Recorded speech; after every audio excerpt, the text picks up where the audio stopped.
咁其實咧，我哋做主播咧都即係話無禁忌嘅，即係諗到啲咩想講就講。咁樣咧，我呢度咧想即係亦都係八卦下，想講講小三呢個詞。咁咧，小三個詞咧，原先我哋就係冇嘅。我出咗國之後咧，就成日都聽到內地即係大陸嗰邊咧就傳出小三呢個咁嘅詞啦。咁我就覺得小三呢個詞對於即係我嘅睇法就係即係對女性嘅就係好鄙視嘅。即係話你行差踏錯，我就話你係小三咁樣。即係我覺得呢個小三呢個詞就係對女生係好唔尊重嘅。其實如果人哋冇犯法，人哋做嘅嘢即係所謂小三即係婚外情啦，係嘛之類嗰啲。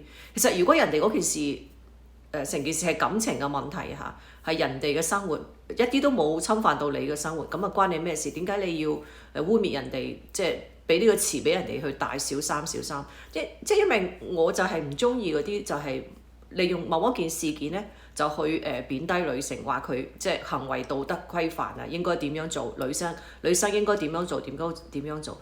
咁其實如果人哋嘅生活係冇影響到你，咁你俾人哋一個咁樣小三呢個詞做乜嘢咧？係咪？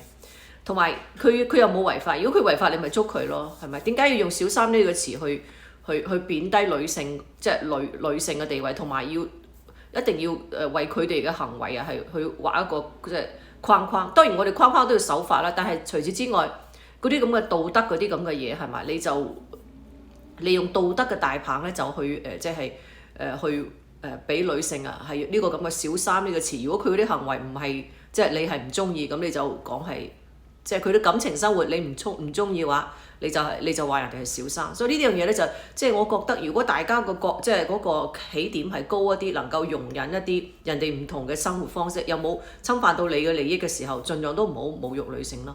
咁我當然，我覺得做小三都要好有質素。我當然邊有咁嘅資質咁樣嘅能力咁樣嘅身材相貌去做小三，所以又唔關我事。但係對於你用小三去污蔑女性即係去貶低女性，我就覺得好唔舒服啦。雖然係第啲女性係嘛，即係唔關我事，但係我覺得尊重女性少用一啲咁嘅咩小三呢啲咁嘅即係唔尊重嘅詞去形容一個其他嘅女性，我覺得即係大家互相尊重咯。人哋嘅生活又唔關你事，又冇侵犯到你係嘛？